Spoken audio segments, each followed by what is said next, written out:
پیر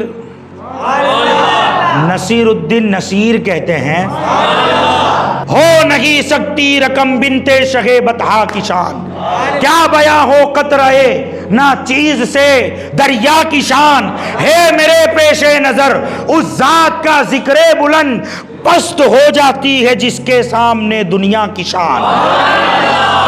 اور فرماتے جس کی آمد پر کھڑے ہو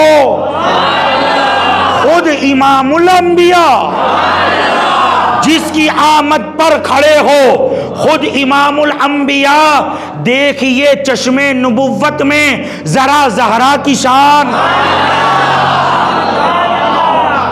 یہ جہانے، یہ خواتین جہانے نو بھلا سمجھے گی کیا، مریم و حوا سے پوچھو فاطمہ زہرا کی شان۔ جب سوا نیزے پہ آ جائے گا سورج منکرو، اس گھڑی تم پر کھلے گی چادر زہرا کی شان۔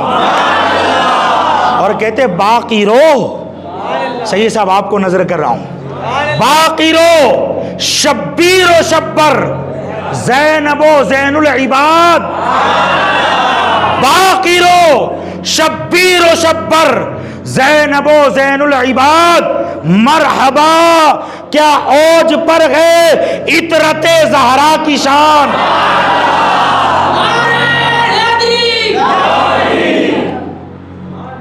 مرحبا کیا اوج پر ہے عطرت زہرا کی شان۔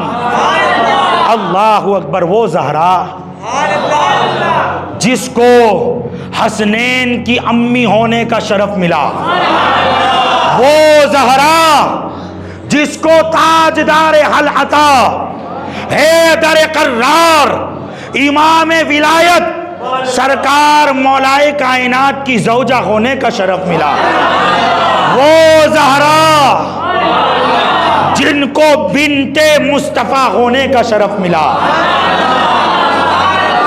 وہ زہرا، وہ زہرا جو تمام جنتی عورتوں کی سردار، تمام جنتی عورتوں کی سردار، تمام جنتی عورتوں کی سردار ہونے کا جن کو شرف ملا۔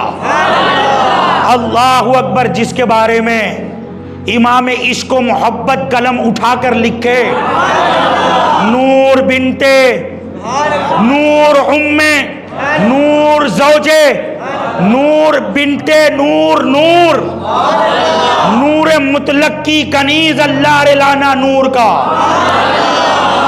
کیا بات رضا اس چمنستان کرم کی، زہرائے کلی جس میں حسین اور حسن پھول۔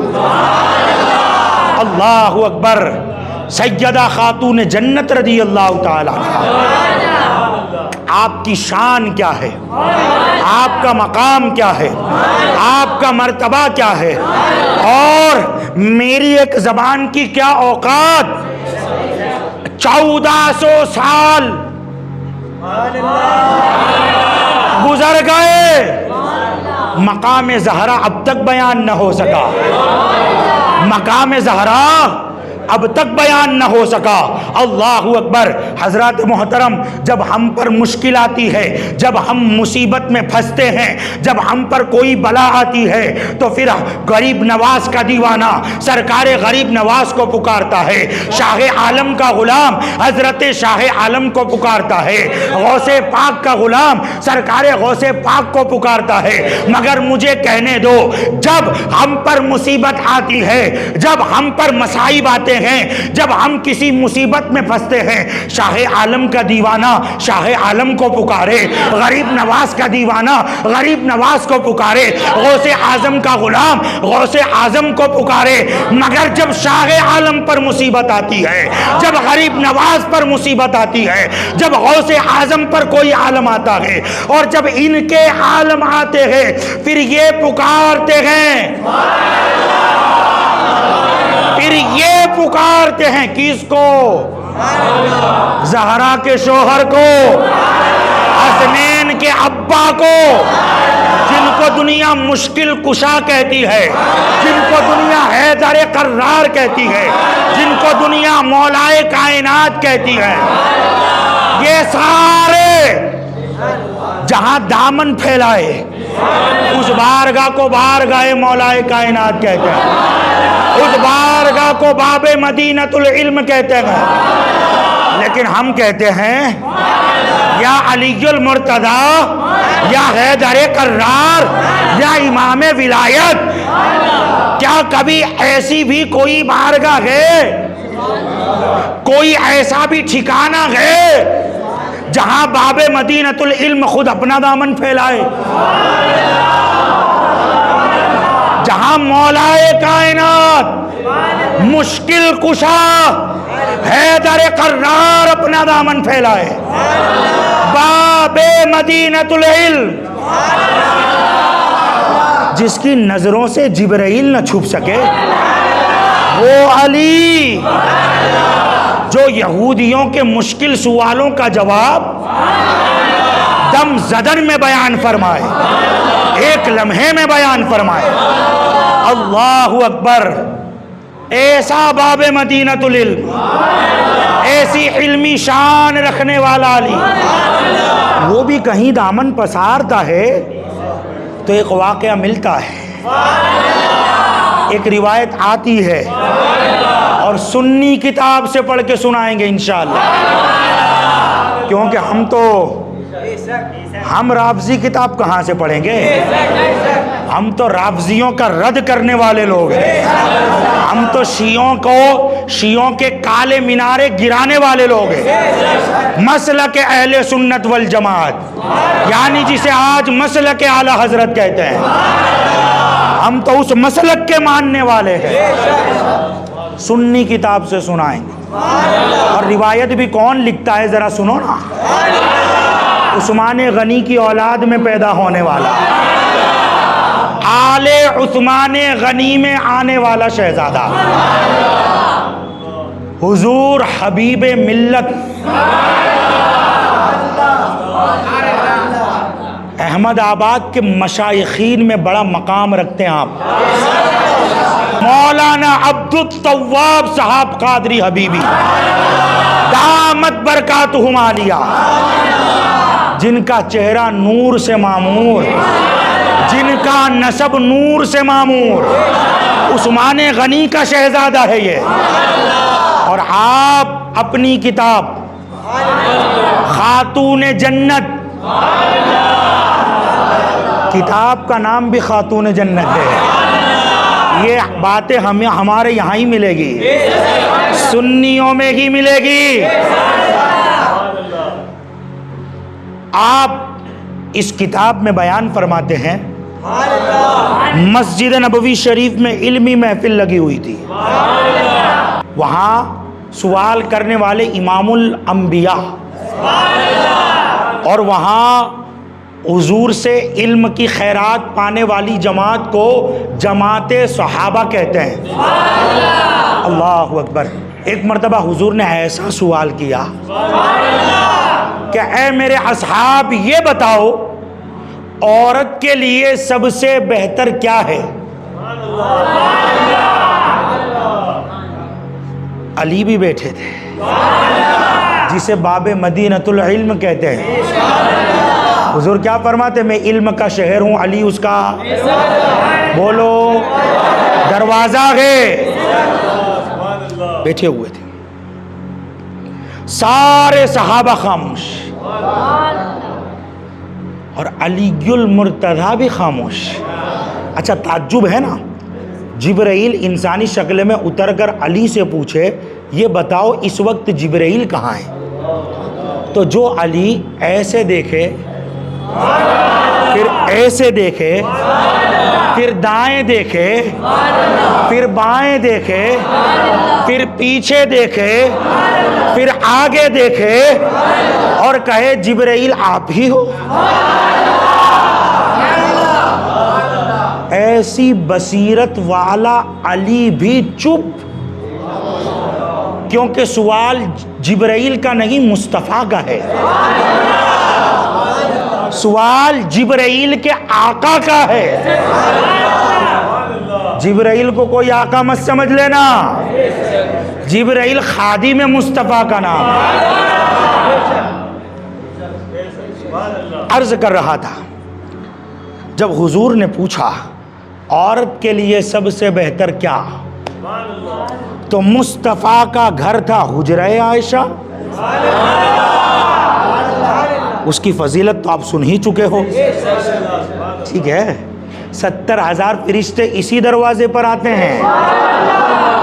عائشہ سے بغض رکھنے والوں، یہ سیدہ عائشہ کے حجرے کی عظمت و شان ہے کہ فرشتے سلامی کے لیے اس دروازے پر آتے ہیں، اور اس حجرے سے لگ کر ایک دوسرا حجرہ تھا، اسے کہتے حجرہ فاطمہ، اور آج بھی وہ محراب بنی ہوئی ہے جس محراب میں سیدہ سجدے کرتی تھی، اور ایسا سجدہ، ان کے سجدے پر میرے خاندان کی عورتیں قربان۔ جب عشاء کے بعد اپنی جبین نیاز پروردگار عالم کی بارگاہ میں رکھتی تو حضرت بلال کی صدائیں کانوں میں گونجتی، اذان فجر ہو جاتی، سیدہ سجدے میں کہتی پروردگار کوئی ایسی رات بھی بنا کہ تیری بندی فاطمہ دل کھول کر سجدہ کر سکے۔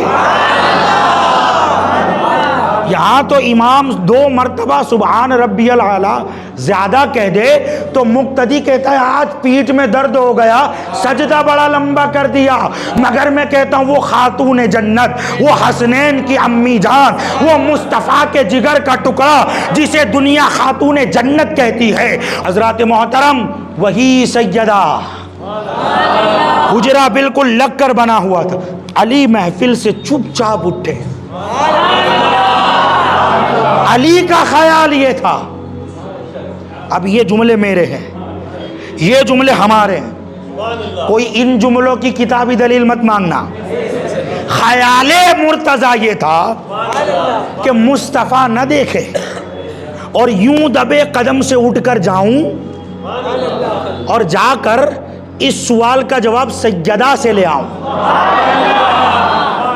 دبے قدم سے علی اٹھے، حجرہ فاطمہ میں آئے اور ادب سے کہتے سیدہ آج آپ کے بابا نے ایک سوال کیا ہے، اور سوال بھی ایسا ہے کہ اس کا جواب علی کے پاس بھی نہیں ہے، تو پھر آپ بتاؤ نا اس کا جواب کیا بنتا ہے۔ سیدہ مسکرائی، کہتی ہے سوال کیا کیا ہے، تو عرض کرتے ہیں کہ آپ کے بابا پوچھتے عورت کے لیے بہتر کیا ہے۔ سیدہ دبے ہوئے لہجے میں کہتی ہے عورت کے لیے بہتر یہ ہے کہ نہ عورت کسی غیر مرد کو دیکھے، نہ کوئی غیر مرد عورت کو دیکھے، نہ عورت خود کسی غیر مرد کو دیکھے، نہ کوئی غیر مرد عورت کو دیکھے۔ ایک عورت کے لیے سب سے بہتر چیز یہ ہے، خدا ان جملوں پر میری قوم کی عورتوں کو نصیحت کی توفیق عطا فرمائے، آمین اللہم آمین۔ اور سیدہ کے پردے کا صدقہ اللہ میری قوم کی ماں بہنوں کو نصیب فرمائے۔ علی نے سیدہ سے جواب لیا، بھئی تعجب کی بات ہے نا، باب مدینۃ العلم خود علم کی خیرات سیدہ سے مانگ رہا ہے۔ خیرات لی، پلٹے، ادب سے آ کر محفل میں بیٹھ گئے۔ خیال مرتضیٰ یہ تھا کہ مصطفیٰ کی نگاہوں نے نہ دیکھا، لیکن ہم کہتے جس سے خدا نہ چھپے اس سے علی کا جانا آنا کہاں پوشیدہ رہنا، علی کا جانا آنا کہاں پوشیدہ رہ سکتا تھا۔ مصطفیٰ ابھی تک محفل میں کسی نے جواب دیا نہیں تھا، سکتا تھا۔ علی المرتضیٰ دھیرے سے ہاتھ کو اٹھاتے ہیں اور کہتے آقا میں عرض کروں اس کا جواب کیا ہے؟ تو حضور نے فرمایا بتاؤ. علی محفل میں کھڑے ہوئے، علی بڑے فخر کے ساتھ، ایٹیٹیوڈ کے ساتھ، لیکن وہ ایٹیٹیوڈ وہ والا نہیں تھا، وہ فضل والی بات تھی. کھڑے ہوئے اور کھڑے ہو کر کہتے ایک عورت کے لیے سب سے بہتر یہ ہے کہ نہ وہ کسی غیر مرد کو دیکھے، نہ کوئی غیر مرد اس عورت کو دیکھے. مصطفیٰ جواب سن کر مسکرائے. جملوں پر غور فرمائیے گا. حضور حبیب ملت فرماتے ہیں مصطفیٰ جواب سن کر مسکرائے اور فرمایا بے شک فاطمہ میرے جگر کا ٹکڑا ہے. یہ جملے فرما کر بتا دیا علی جواب تم خود نہیں دے رہے ہو، میری بیٹی سیدہ سے جواب لے.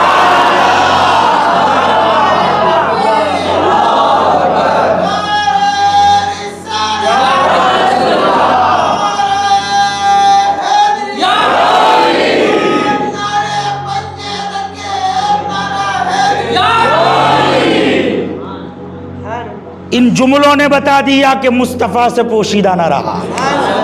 تو یہ ہے خاتون جنت. اور ایک نصیحت پلے باندھ لینا،